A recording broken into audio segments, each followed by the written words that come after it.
siempre digo cuando doy esta clase, son no solamente no soy oftalmóloga, sino que creo que es mucho mejor para mí, no soy médica. Yo soy química, doctora en química de la Facultad de Ciencias Naturales y farmacéutica de la Facultad de Farmacia y Química, y hace un montón de años dirijo un laboratorio de investigación que se llama así, Laboratorio de Neuroquímica Retiniana y Oftalmología Experimental, donde junto a un grupo de químicos, biólogos, oftalmólogos veterinarios y oftalmólogos,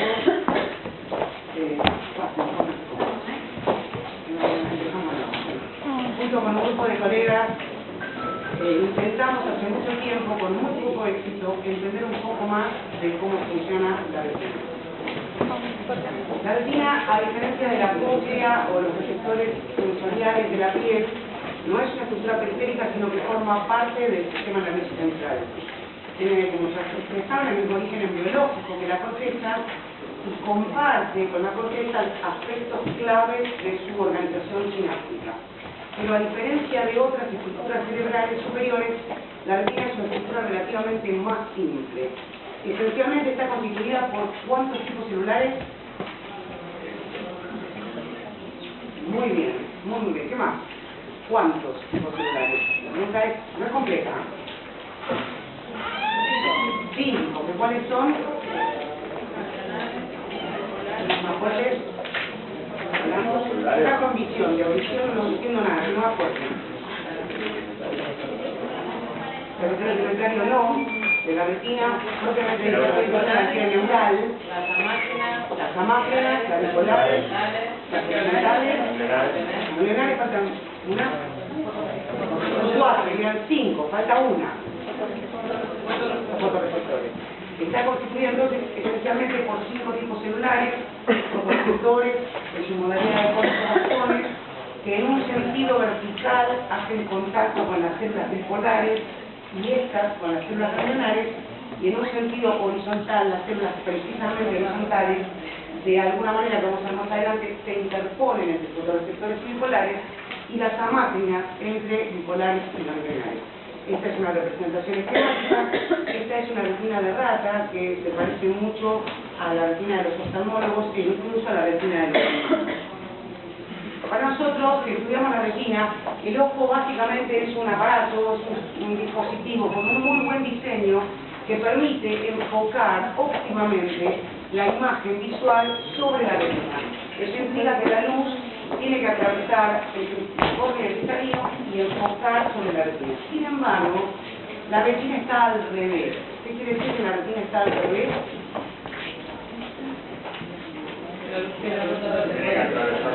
Correcto. La luz tiene que atravesar todas las capas retinianas antes de alcanzar las células que por ahora son las únicas células, esto vamos a decir, las únicas células directamente sensibles a la luz, que son los fotorreceptores. Esta disposición espacial de la retina, sin embargo, no afecta la agudeza visual por varias razones. Una razón importante es que la retina, a diferencia de prácticamente el resto del sistema nervioso central, es una estructura amielínica y por lo tanto bastante transparente. La disposición de los fotorreceptores en contacto con el epitelio pigmentario tiene una ventaja funcional importante, que ¿cuál es? A los efectos de la visión. ¿Qué característica tiene el epitelio pigmentario? Absorbe la luz, ¿por qué? Porque tiene un pigmento de qué color? Negro, que absorbe la luz, y eso es importante porque eso evita que la luz vuelva a reflejarse, la luz que no fue capturada por los fotorreceptores vuelva a reflejarse sobre los fotorreceptores, y eso provocaría distorsión de la imagen visual. Y finalmente, porque en una porción central de la retina, las otras capas distintas de los fotorreceptores se desplazan hacia la periferia, dejando una región central, la fovea, en la cual la luz incide directamente sobre los fotorreceptores, y eso, por supuesto, constituye el sitio de máxima agudeza visual. Y es probablemente por esa razón que nosotros, los humanos, movemos los ojos de manera tal de enfocar aquello que nos interesa, la imagen visual, directamente sobre la fovea, que repito, es la zona de menor distorsión de la imagen visual. En posición nasal a la fovea se encuentra el disco óptico, que es la región del ojo por la cual los axones de las células ganglionares que van a formar el nervio óptico salen de la retina. En esa porción no hay fotorreceptores y ello equivale al punto ciego de nuestro campo visual. ¿Está claro? A la pregunta ¿está claro? Hay solo dos respuestas posibles. Una es sí y la otra es no. Está clara, no es una respuesta válida. ¿Esto está claro? Sí. Por ahora, con la primera larga parte de la clase, vamos a asumir que las únicas células capaces de entender a la luz son los fotorreceptores. Así que hablemos un poco sobre los fotorreceptores. En la retina humana y de las de muchas especies hay dos tipos de fotorreceptores que se llaman... ¿Cuáles son las diferencias entre conos y bastones? Muy bien. Unos son conos y otros son bastones. ¿Qué más?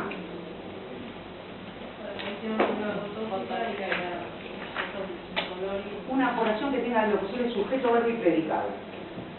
A ver, de nuevo, intentar. Yo sé que vos puedes. Los bastones son para la visión escotópica. Perfecto. ¿Qué más? Los bastones son en la periferia. ¿Eh? Los bastones además en la periferia. Perfecto. ¿Qué más?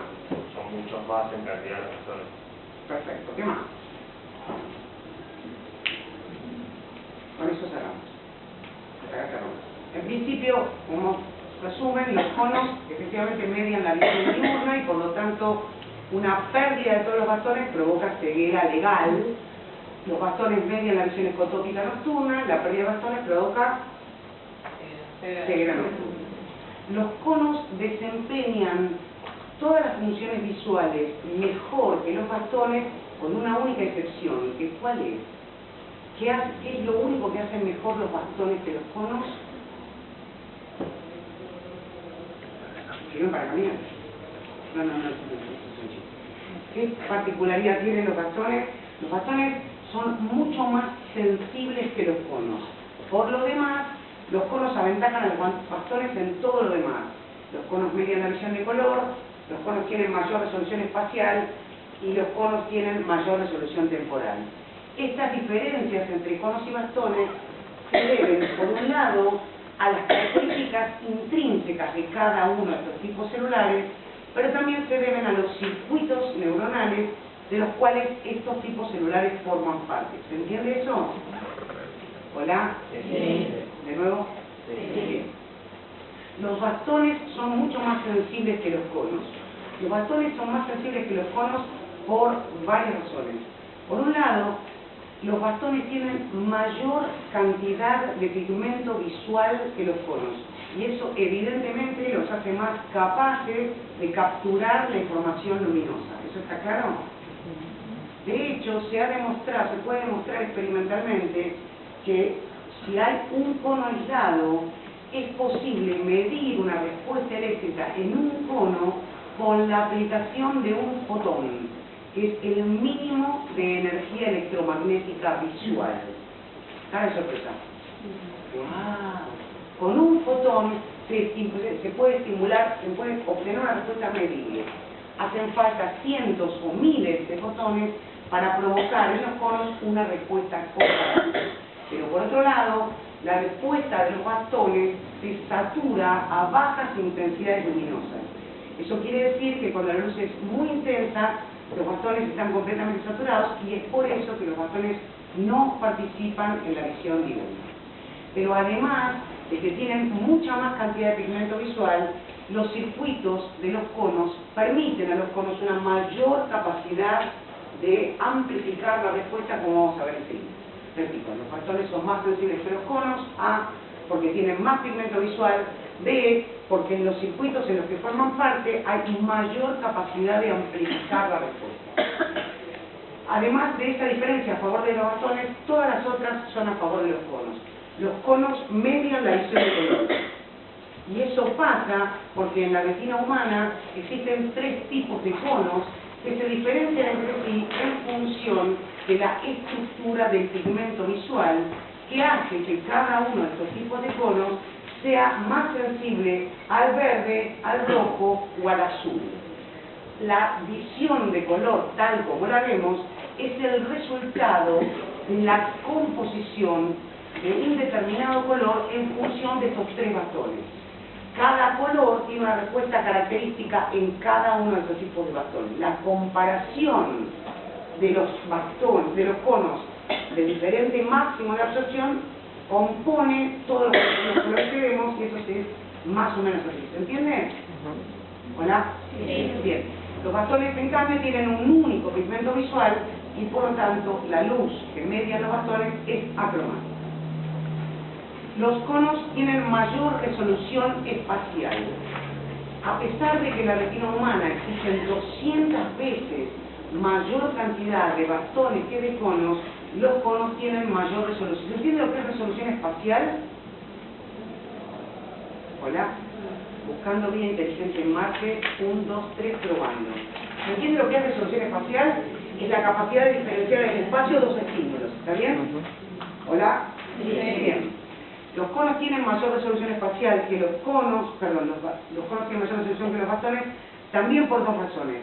Por un lado, como dijo él, la distribución de estos tipos celulares no es homogénea y los conos están especialmente concentrados en la fobia, donde dijimos, ¿qué pasa? En la fobia... Si hay otros tipos celulares más allá de los fotones.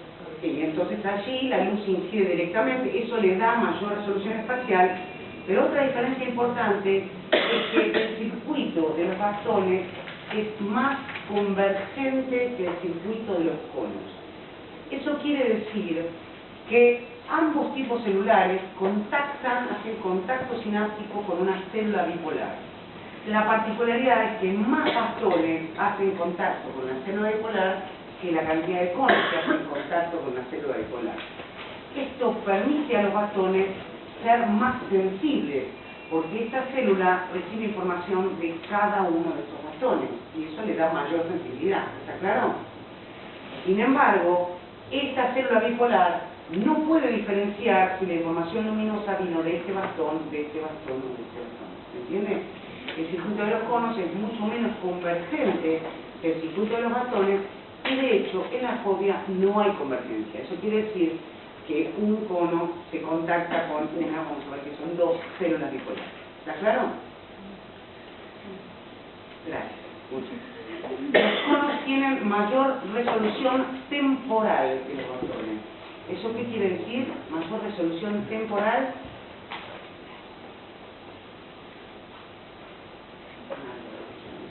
Se distingue dos estímulos en tiempo. Muchas gracias, un ser humano. Es así, muévete. Eso, diferenciar dos estímulos que vienen con diferente tiempo. ¿Y por qué tiene mayor resolución temporal los conos? Porque, como vamos a ver enseguida, los conos y los bastones, a diferencia de la gran mayoría de las neuronas del sistema nervioso central, no descargan potenciales de acción, sino que responden a la luz con un cambio en el potencial de membrana. La respuesta de los bastones es más lenta. Los bastones pueden sumar respuestas en un rango de 100 milisegundos. Eso otra vez los hace más sensibles, pero por otro lado les quita resolución temporal y de hecho un bastón no puede diferenciar una luz que oscila o que parpadea con una frecuencia mayor a los 12 Hz. No lo ve. ¿Está claro? En cambio, en los conos la respuesta es mucho más rápida y por eso es que los conos pueden percibir luces que parpadean con una frecuencia de hasta 55 Hz o más. ¿Estamos? A pesar de estas diferencias existen algunas características comunes. Esta es una microscopía electrónica de barrido, donde se ven los conos pequeños y gorditos, los bastones largos y flacos. Son diferentes, pero no tanto, porque la organización a nivel celular de estos dos tipos es bastante similar. En ambos casos, esta es la representación esquemática de un, gracias, y esta es de un, muy bien. Los conos y los bastones están divididas, las células están divididas en tres estructuras muy características. Una es el segmento externo, en ambos casos, que es la porción celular especializada en la fototransducción, como vamos a ver enseguida. Hay además un segmento interno, donde está el núcleo, las mitocondrias y toda la maquinaria biosintética de cada una de estas células, y finalmente un terminal sináptico, que es obviamente donde estas células hacen contacto sináptico con las células blancas. El segmento externo es el responsable de la fototransducción, porque allí es donde se encuentra el pigmento visual.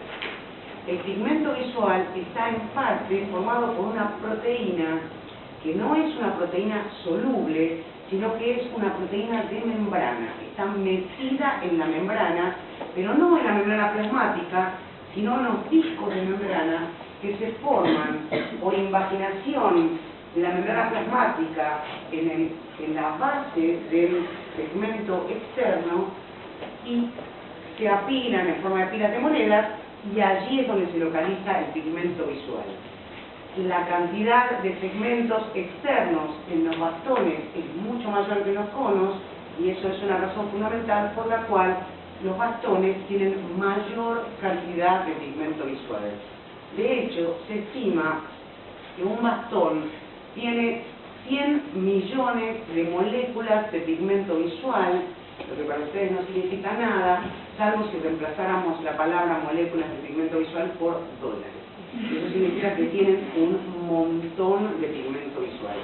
En el caso de los bastones, la superficie de membrana es menor, la cantidad de discos es menor, y además, a diferencia de lo que ocurre con los bastones, los segmentos externos mantienen contigüidad con la membrana plasmática, no se separan de la membrana plasmática. ¿Se ve? ¿Hola? Los fotorreceptores cumplen la generalidad de la ley del resto de las neuronas, o sea, son células que no se duplican, pero tienen una enorme capacidad de sintetizar membrana nueva, y de hecho se estima que un bastón sintetiza 3 segmentos externos, 3 discos de membrana por hora. Los discos de membrana más nuevos, ¿dónde están? Cerca de la base, los más viejos en el extremo terminal. Los discos más viejos son degradados por el epitelio pigmental, y así se reciclan los discos de membrana. La principal función diferenciada de la retina, que hace de la retina lo que es la retina, es la fototransducción. Y entendemos por tal la capacidad de transformar una señal electromagnética de esta luz en una señal eléctrica, en principio. Eso implica, volviendo a la estructura de los fotorreceptores, el pigmento visual está en los segmentos, en los discos de membrana del segmento externo. ¿Estamos hasta ahí? Sí. El resultado del procesamiento de la luz provoca un cambio en el potencial de membrana. Y eso implica que modifica corrientes de canales que están en la membrana plasmática. Repito, el pigmento visual está en los discos, y los canales iónicos que van a responder a la luz están en la membrana plasmática. ¿Hace falta qué? Para que la membrana plasmática se entere de algo que pasó en el disco, hace falta algo, ¿o no? ¿Sí? ¿Hace falta qué? Un medio. ¿Qué puede ser?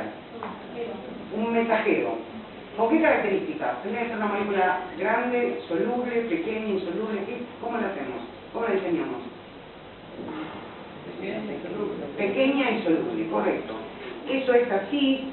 La molécula, el que transmite la señal entre el disco de membrana, repito, y la membrana plasmática, es una molécula que se llama GMP cíclico, que tiene una guanina, que es la misma base que tiene los ácidos nucleicos, pero con una modificación estructural que vamos a ver enseguida. El resultado del mecanismo completo de fototransducción, que empieza con ¿qué? Para que haya fototransducción, ¿qué tiene que haber? Luz. ¿Y termina con qué, dijimos? Con la corriente se puede dividir claramente en 3 etapas. Por un lado, vamos a analizar los efectos que hace la luz sobre el pigmento visual. La segunda etapa es qué hace esto sobre los niveles de GMP cíclico, que dijimos es el mensajero que lleva la información desde el disco hasta la membrana plasmática, y finalmente vamos a analizar cómo cambia el potencial de membrana en respuesta a la luz. ¿Está claro que hay tres fases? Primero, vamos a analizar primero el caso de la rodopsina. Esto es una representación esquemática de la rodopsina, que como verán es una proteína de membrana, está inserta y atraviesa 7 veces la membrana del disco de membrana. No es soluble, está metida en el disco de membrana, ¿lo ven? Esta molécula, que se denomina rodopsina, no es sensible a la luz, no es por sí misma capaz de reconocer la información luminosa. Y lo que le provee la capacidad de fotopigmento a la rodopsina es ¿qué? ¿Qué le da sensibilidad visual a una proteína que por sí misma no absorbe la luz?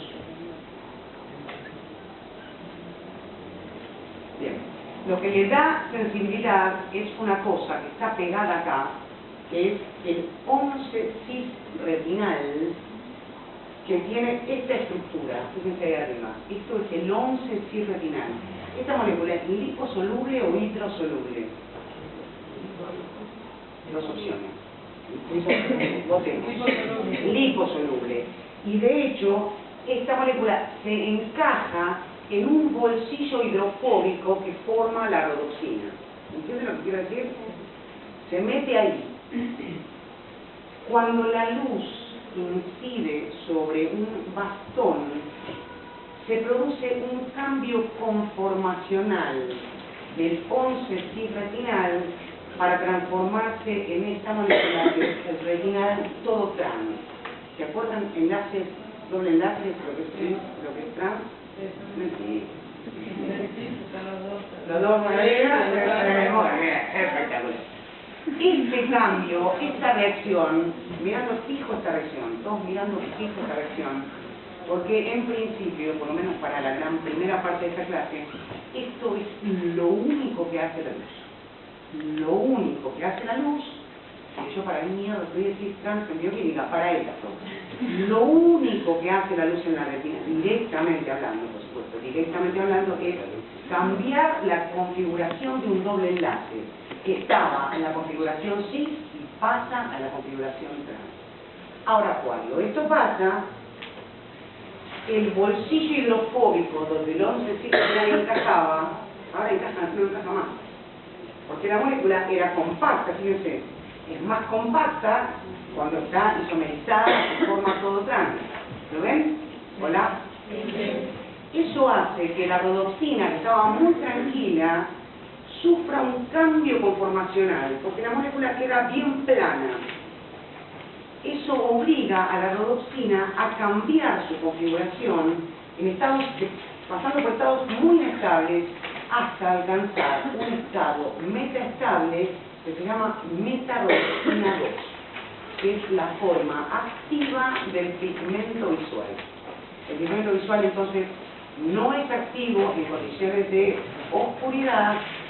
La luz provoca un cambio conformacional en el grupo prostético, que es el 11-cis retinal, lo transforma en retinal todo trans, y eso provoca un cambio muy dramático de la estructura de la proteína. ¿Ven el cambio de la estructura de la proteína? Es tan grande el cambio en la estructura de la proteína que ese enlace, que era un enlace covalente, y eso quiere decir un enlace fuerte, se termina rompiendo. Aumenta tanto la tensión después del cambio conformacional que el cromóforo se libera. ¿Y se libera como qué? ¿Cómo se va de la molécula? ¿De qué conformación? Todo trans. Todo sí, pasó al trans, la molécula cambió, se separó. ¿Está claro? El 11-cis retinal es un derivado de la vitamina A, y como tal no tenemos la capacidad de sintetizarlo y por lo tanto es imprescindible la ingesta de vitamina A en la dieta para una visión normal. La falta de vitamina A provoca en primera instancia ceguera nocturna y en la medida que ello progrese con el tiempo puede provocar ceguera completa. Y eso tiene que ver con la incapacidad de nuestras células de sintetizar el 11-cis retinal. A pesar de que eso es cierto, también existen mecanismos que permiten reciclar el 11-cis retinal. Una vez que se liberó, ¿cómo se liberó? ¿En qué forma? todo trans. Para que ese cromóforo pueda volver a servir para reconocer a la luz, tendría que estar transformado en qué? En no sé si. Ahora, para pasar una cosa de trans a cis, hace falta una enzima, porque el proceso es muy lento. ¿Cómo se llama una enzima que provoca un cambio conformacional en una molécula? Ese tipo de cambio. ¿Cómo se podría llamar esa enzima? Grasa. La enzima no era grasa. Le mando una grasa y por lo menos algo estamos.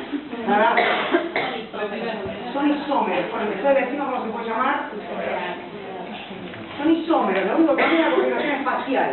Está bien, pero son isómeros. Ahora, entonces, la pregunta es, ¿cómo se recicla el retinal?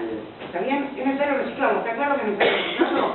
Porque la luz lo pasa de 11 cis a todo trans, pero no es espontáneo el retorno, hace falta una reacción catalizada enzimáticamente. ¿Dónde está la isomerasa? ¿Dónde debería estar la isomerasa lógicamente? En los fotorreológicos sería que una fotorreológica. Y lo que pasó es que los investigadores la buscaron, ¿y qué pasó? No la encontraron. No la encontraron los fotorreceptores y por suerte sí la encontraron en el epitelio pigmentario, que además de lo que mencionamos antes sobre la síntesis de melanina, que es un lugar importante, es una parte importante de la visión, tiene otra función importante para la visión, que es el reciclado del retinal.